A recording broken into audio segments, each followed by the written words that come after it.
Hello students, in this video we are going to discuss about class 8 SST chapter 4 agriculture. उसका second part ही हम discuss कर रहे हैं। हम लोग इसके पहले एग्रीकल्चर उसके टाइप्स वगैरह के बारे में पढ़ा था, ठीक है। तो अब हम लोग यहाँ पे प्लांटेशन के बारे में पढ़ेंगे। Plantation are a type of commercial farming. जो प्लांटेशन होता है वो भी एक तरह का कॉमर्शियल फार्मिंग होता है, जहाँ पे सिर्फ एक सिंगल क्रॉप ही ग्रो होता है। मतलब एक ज़मीन में जैसे मान लीजिए इतना एरिया है, तो यहाँ सिर्फ एक ही तरह का क्रॉप्स ग्रो होगा, जैसे tea, coffee, sugar cane, cashew, banana वगैरह, ठीक है। और इसको करने के लिए बहुत सारे अमाउंट मतलब बहुत सारे लेबर की आवश्यकता होती है, और ठीक है। और द प्रोड्यूस में भी on the farm itself in the near factories. और यहाँ पे जो कुछ भी ग्रो होता है वो फैक्ट्रीज में भी जाते हैं, फिर ट्रांसपोर्ट से एक जगह दूसरी जगह जाते हैं। जो सबसे ज़्यादा प्लांटेशन होता है वो ट्रॉपिकल रीजन में होता है, जैसे कि रबड़, मलेशिया में रबड़ सबसे ज़्यादा होता है तो वहाँ से रबड़ ट्रांसफ़र होती है। कॉफ़ी ब्राज़ील में होता है तो वो वहाँ से ट्रांसफ़र होता है, ठीक है। फिर यहाँ पे हैं कुछ मेजर क्रॉप्स है। A large variety of crops are going to meet the requirement of growing population. Crops also supply raw materials to agro based industries. जो क्रॉप्स होते हैं वो एग्रो बेस्ड जो इंडस्ट्रीज़ होते हैं, जैसे कि कपड़े की इंडस्ट्री है तो कॉटन के कपड़े बनाने के लिए वो कॉटन वगैरह उनको प्रोवाइड करते हैं। तो मेजर फूड क्रॉप्स क्या है? वीट, राइस, मेल, मिलेट्स है, jute and cotton and fibre crop. Important beverage crops और बेवरेज इंपॉर्टेंट कौन कौन से हैं? टी और कॉफ़ी हैं। तो राइस के बारे में देखिए क्या है। राइस मेजर क्रॉप्स है, दुनिया का सबसे ज़्यादा मेजर क्रॉप्स है पूरे वर्ल्ड का, ठीक है। ये मतलब मेन फूड होता है ट्रॉपिकल एंड सब ट्रॉपिकल रीजन में रहने वाले लोगों के लिए। जो राइस होती है ना, उसमें हाई टेम्परेचर की ज़रूरत पड़ती है, मतलब गर्मी में ये ज़्यादा होता है, इसकी ह्यूमिडिटी, रेनफॉल की ज़रूरत ज़्यादा पड़ती है। जो चाइना है इसका मतलब ज़्यादा यहाँ प्रोडक्शन ज़्यादा होता है, और इंडिया, जापान, श्रीलंका और इजिप्ट में भी इसका होता है। मतलब जिस जगह पे थोड़ा वेदर हॉट एंड ह्यूमिड होता है उस जगह पे ये होता है राइस, ठीक है। वीट हार्वेस्टिंग, वीट के बारे में देखेंगे। वीट जो रिक्वायर्ड है मॉडरेट टेम्परेचर चाहिए, नहीं बहुत ठंडी नहीं बहुत गर्मी, और थोड़ा बारिश भी, रेनफॉल भी यहाँ चाहिए होता है, ठीक है। और जहाँ पे मतलब वीट कहाँ होता है? जहाँ पे थोड़ी बारिश हो ना, सीज़न अच्छा, मौसम अच्छा हो, सूरज भी अच्छे से निकलता हो हार्वेस्टिंग के टाइम पे। और सबसे ज़्यादा ये ग्रो होता है यूएसए, कनाडा, अर्जेंटीना, रसिया वगैरह में ये ग्रो करता है, और इंडिया में ये ठंड में होता है, ठीक है। मिलेट्स हैं। मिलेट्स क्या है कि there also known as coarse grains and can be grown the less fertile and sandy soil. मतलब कि जो मिलेट्स होते हैं वो कम फर्टाइल ज़मीन में भी, सॉइल में भी, सैंडी सॉइल में भी ग्रो कर देते हैं। और ये ऐसा क्रॉप्स है जिसको बहुत कम बारिश की ज़रूरत पड़ती है, ठीक है।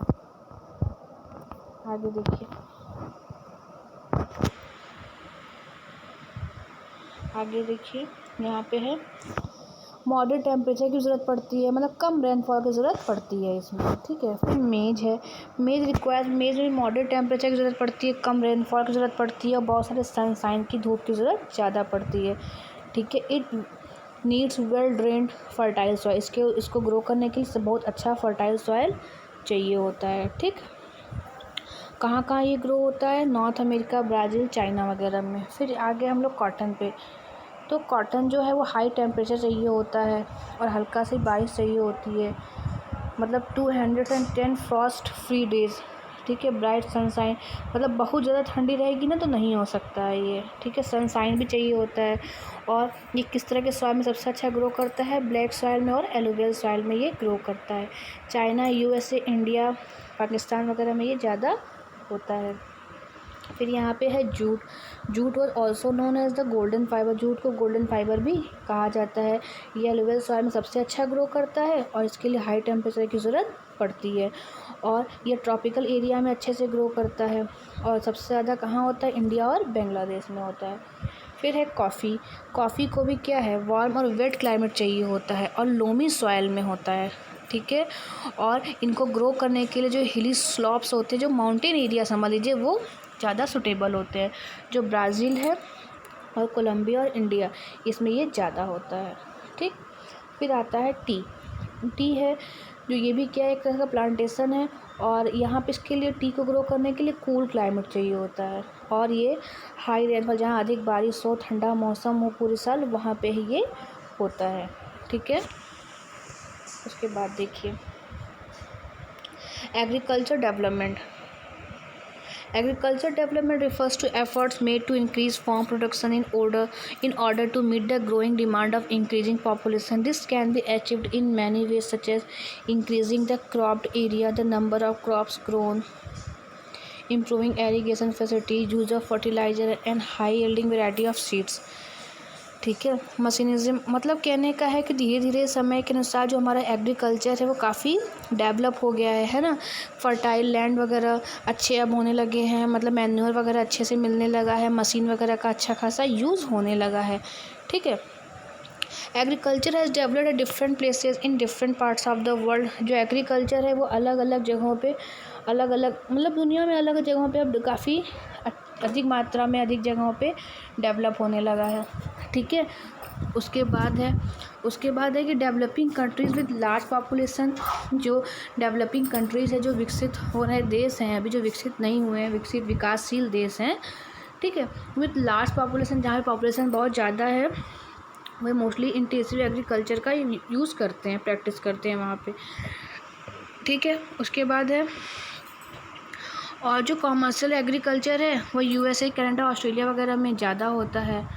ठीक है, फिर है अब फार्म इन इंडिया। फार्म की बात करें, फार्म क्या होता है देखिए। There is a small village Adilabad in Ghazipur district of Uttar Pradesh, मतलब एक छोटा सा गांव है आदिलाबाद गाजीपुर में, जो कि उत्तर प्रदेश डिस्ट्रिक्ट में है। मुन्ना लाल एक स्मॉल फार्मर है इस गांव का। ठीक है, हु हैज़ फार्मलैंड, जिसके पास खेती की ज़मीन कितने हैं 1.5 हेक्टेयर है। हिज हाउस कहाँ पे है, इन मेन विलेज, गांव में मेन जगह उसका जो घर है उसका गांव के बीचों बीच में है। He purchase high yielding varieties of seed from the market every alternate year, वह हर साल मार्केट से बहुत अधिक क्वान्टिटी में क्या खरीदता है, वेराइटीज़ मतलब बहुत अधिक वेराइटी के सीड्स खरीदता है। The land is fertile and he grows at least 2 crops, की जो लैंड है अच्छी खासी फर्टाइल है, उपजाऊ है, इसलिए वो साल में 2 क्रॉप्स ग्रो करता है। मोस्टली वो व्हीट और राइस और पल्सेस को ग्रो करता है। The farmer take advice of his friend and elders as well as government agriculture officer reading farming practice. He takes a tractor on rent. और उसके बाद वो क्या किया है, वो रेंट पे ट्रैक्टर को भी लिया है, किस लिए, खेत को जुताई करने के लिए, मतलब ये जो बैल से नहीं करके वो ट्रैक्टर से जुताई करता है। ठीक है, उसके बाद there is a tubewell in the nearby field, उसके बाद पास के फील्ड में एक ट्यूबवेल है जहाँ से उसको पानी का भी अच्छा खासा सप्लाई मिल जाता है। ठीक है, आगे देखिए यहाँ पे Munna Lal also has 2 buffalo, Munna Lal के पास 2 बफेलो भी हैं, कुछ मुर्गियाँ भी हैं। ही सेल्स मिल्क, और वो जिसके जो दूध को एक कोऑपरेटिव स्टोर में, वहाँ जो पास के जो दूध स्टोर करने वाले जो मिल्क प्रोडक्ट जहाँ बनता है वहाँ पे जाकर उनको सेल करता है। ठीक है, वो कोऑपरेटिव सोसाइटी का मेंबर भी है। ठीक है, जहाँ पे उसे एडवाइस दिया जाता है कि एनिमल्स को क्या खिलाएं, कैसे करें कि वो और अधिक मात्रा में दूध दें। ठीक है, फिर है जो उसकी फैमिली के जितने भी मेंबर हैं उसके घर, मतलब जो ये खेत के काम में उसकी हेल्प करते हैं।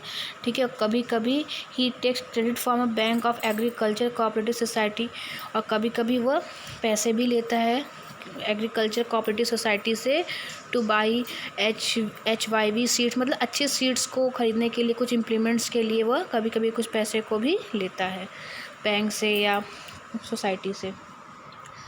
और he sells is produce in the mandi, वो जो भी प्रोड्यूस करता है वो मंडी में जाके बेचता है, जो कि उसके पास के शहर में ही है। ठीक है, since majority of the farmers do not have large storage facilities, they are forced to sell the produce even when the market is not favourable to them.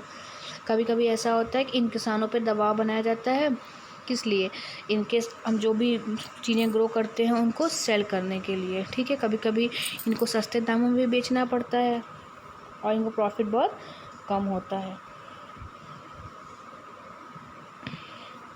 कभी कभी जो होते हैं वो इनके अनाज ख़राब भी हो जाते हैं, इसलिए गवर्नमेंट ने क्या किया, कुछ कदम उठाया है, किस लिए, ताकि मतलब इनके सामान को, इनके ग्रो किए क्रॉप्स को स्टोर किया जा सके। A farm in USA. The average of a farm in USA is much larger than that of Indian farm. जो एवरेज साइज़ है यूएसए में फार्म का वो इंडिया से काफ़ी बड़ा है। अ टाइपिकल टिपिकल लैंड जो farm size USA about 250 hectares है। द फार्मर जो यहाँ जनरली हैं resides in the farm. Some of the major crops जो यहाँ ग्रो होता है वो कौन कौन सा है? कॉर्न है, सोयाबीन है, वीट है, कॉटन और शुगर बीट है। जो हरन एक फार्मर का नाम है जो कि यूएसए के मिडवेस्ट में रहते हैं। In Iowa state owns about 300 hectares of land. इनके पास कितनी ज़मीन है? 300 हेक्टेयर लैंड है। और ये ही ग्रोस कॉर्न, ये कॉर्न ग्रो करते हैं, ठीक है। और making sure the soil and water resources meet the needs of this crop. और इसकी पूरी देख रेख करते हैं कि कॉर्न ग्रो कर रहे हैं तो प्रॉपर अच्छी क्वालिटी का सॉइल भी अवेलेबल हो पाए और पानी भी मिल पाए। Adequate measures are taken to control pests. और ये मतलब ये भी ध्यान रखते हैं कि जो पेट्स वगैरह होते हैं, मतलब कि जो अनाज को नुकसान करने वाले इंसेक्ट्स वगैरह होते हैं, उससे भी क्रॉप्स को अपने डैमेज होने से बचाते हैं, ठीक है। और समय समय पर ये अपने सॉइल के सैंपल को लेबोरेटरी में सेंड करते हैं चेक करने के लिए कि वो क्रॉप्स को ग्रो करने के लिए अच्छा है या नहीं है। और इससे क्या होता है, जो को हेल्प मिल जाती है किस लिए? साइंटिफिक फर्टिलाइज़र प्रोग्राम की। मतलब इसकी जान पाता है कि क्रॉप्स उसके लिए सही है जो भी ग्रो कर रहा है या नहीं, ठीक है। और his computer is link to the satellite. जो उसका कंप्यूटर है वो सैटेलाइट से लिंक है, ठीक है। और जो कि वो क्या करता है, उसे वो अपने खेत का जो फ़ोटो है वो उससे वह देख सकता है, ठीक। आगे देखिए, this help to use chemical fertiliser and pesticides where they are required. और कभी कभी जब केमिकल फर्टिलाइज़र या पेस्टिसाइड की ज़रूरत पड़ती है तो उसको भी वो यूज़ कर लेता है। वो ट्रैक्टर्स का यूज़ करता है, सीड ड्रिल्स का यूज़ करता है, लेवलर, मतलब सब तरह से वो मशीन का यूज़ ज़्यादा करता है हार्वेस्टिंग के लिए, कल्टीवेशन के लिए, ठीक है। Grains are stored in the automated grain storage, ठीक है। और डिस्पैच टू मार्केट एजेंसीज। जो भी वो चीज़ों को ग्रो करता है वह जो ग्रेन, मतलब जो ग्रेन स्टोरेज करने का मतलब है जहाँ पे अनाज को स्टोर करके रखा जाता है, वहाँ पे वह स्टोर करके रखता है और उसका जो अनाज है वो ख़राब भी नहीं होता है। फिर वहाँ से वो डिस्पैच होता है कहाँ? मार्केट और एजेंसीज़ में। The farmers in USA work like a businessman. जो यूएसए के फार्मर्स हैं वो बिजनेसमैन की तरह कार्य करते हैं, ना कि पेजेंट, मतलब ना कि छोटे मोटे फार्मर की तरह, ठीक। तो क्वेश्चन आंसर PDF में भेज दूँगी मैं और टिक द करेक्ट आंसर देखें। हॉर्टिकल्चर मीन्स क्या बताया था मैंने? Growing of fruits and vegetables. Golden fibre किसको कहा जाता है? जूट को। लीडिंग प्रोड्यूसर ऑफ कॉफ़ी क्या है? ब्राज़ील। ओके बेटा, बाकी चीज़ें हम लोग PDF में डिस्कस कर लेंगे। Thank you.